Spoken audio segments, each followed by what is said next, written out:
नमस्कार। आकाशवाणी चंडीगढ़ से प्रादेशिक समाचारों के साथ मैं गुरजीत कौर। एयर इंडिया ने अहमदाबाद से लंदन जा रहे विमान की दुर्घटना में 241 लोगों की मृत्यु होने की पुष्टि की है। विमान कल दिन में अहमदाबाद हवाई अड्डे से उड़ान भरने के तुरंत बाद दुर्घटनाग्रस्त हो गया था। विमान में यात्री और चालक दल सहित कुल 242 लोग सवार थे। रमेश विश्वास कुमार नाम के एक यात्री इस हादसे में सुरक्षित बच गए। गुजरात के पूर्व मुख्यमंत्री और भारतीय जनता पार्टी नेता विजय रूपाणी भी मृतकों में शामिल हैं। विमान दुर्घटना जांच ब्यूरो ने अहमदाबाद में एयर इंडिया विमान हादसे की औपचारिक जांच शुरू कर दी है। पंचकुला में भारत तिब्बत सीमा पुलिस के भानु स्थित प्रशिक्षण केंद्र में आज अंतर्राष्ट्रीय योग दिवस 2025 के निमित्त योग प्रोटोकॉल प्रशिक्षण शिविर का आयोजन किया गया। शिविर में हरियाणा के मुख्यमंत्री नायब सिंह सैनी ने मुख्य अतिथि के तौर पर शिरकत की। इस अवसर पर स्वास्थ्य मंत्री आरती सिंह राव भी मौजूद रहीं। इस अवसर पर मुख्यमंत्री ने योग प्रशिक्षण देने वाले प्रशिक्षकों को सम्मानित किया। मुख्यमंत्री ने आईटीबीपी भानु के परिसर में वृक्षारोपण भी किया। इस दौरान एयर इंडिया के विमान हादसे में मारे गए लोगों के लिए 2 मिनट का मौन भी रखा गया।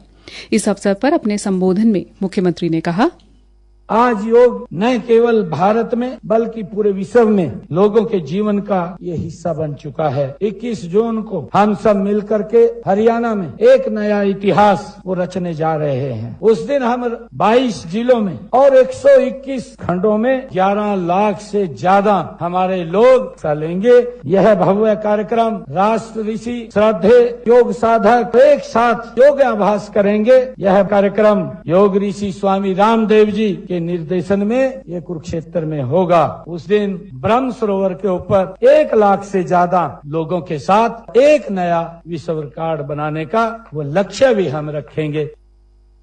मुख्यमंत्री ने सभी को जीवन में नियमित रूप से योग और प्राणायाम करने व नशे से दूर रहने का संकल्प दिया। उन्होंने कहा कि प्रोटोकॉल प्रशिक्षण बहुत महत्व रखता है। 21 जून से 25 दिन पहले योग प्रोटोकॉल प्रशिक्षण आरंभ किया गया था। उन्होंने बताया कि अब तक 15,60,102 लोगों ने योग अभ्यास में भाग लिया। 29 मई से शुरू विकसित कृषि संकल्प अभियान का कल समापन हो गया। देशव्यापी इस अभियान के तहत कृषि वैज्ञानिकों की टीमें किसानों के खेतों तक पहुंची और उन्हें खेतों में हो रहे शोध और नई तकनीकों की जानकारी दी। राष्ट्रीय डेयरी अनुसंधान संस्थान के निदेशक डॉ धीर सिंह ने बताया कि संस्थान लगभग 3,000 टीमें इस अभियान में लगाई गई हैं, जो प्रदेश के 3500 गांवों तक पहुंची हैं। करीब 4.5 लाख किसानों से इस दौरान सीधा संवाद किया गया। इस प्रकार प्रतिदिन 30,000 किसानों से संस्थान के वैज्ञानिकों ने संवाद किया। डॉ धीर सिंह ने कहा कि अभियान के दौरान किसानों की बीजों व खाद के बारे में समस्याओं का हल भी दिया गया।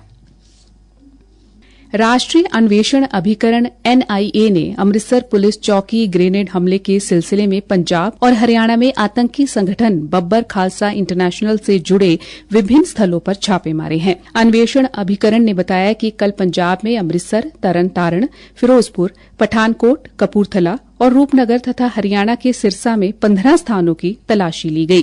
NIA ने बताया कि गुमताला पुलिस चौकी पर हमले के लिए विस्फोटक और वित्तीय सहायता बब्बर खालसा इंटरनेशनल के सरवंत सिंह ने बग्गा सिंह और मनदीप सिंह को उपलब्ध करवाई थी।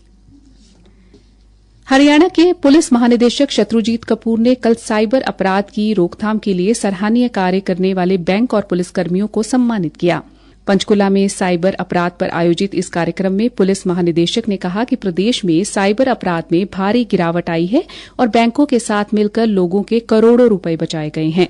मीडिया से बातचीत करते हुए पुलिस महानिदेशक शत्रुजीत कपूर ने कहा कि साइबर अपराध को लेकर हरियाणा पुलिस अच्छा काम कर रही है और पिछले साल केंद्र सरकार द्वारा हमारे काम को सराहा भी गया और अवार्ड भी दिया गया। हरियाणा कर्मचारी चयन आयोग ने संयुक्त योग्यता परीक्षा CET समूह G के लिए ऑनलाइन आवेदन की अंतिम तिथि बढ़ा दी है।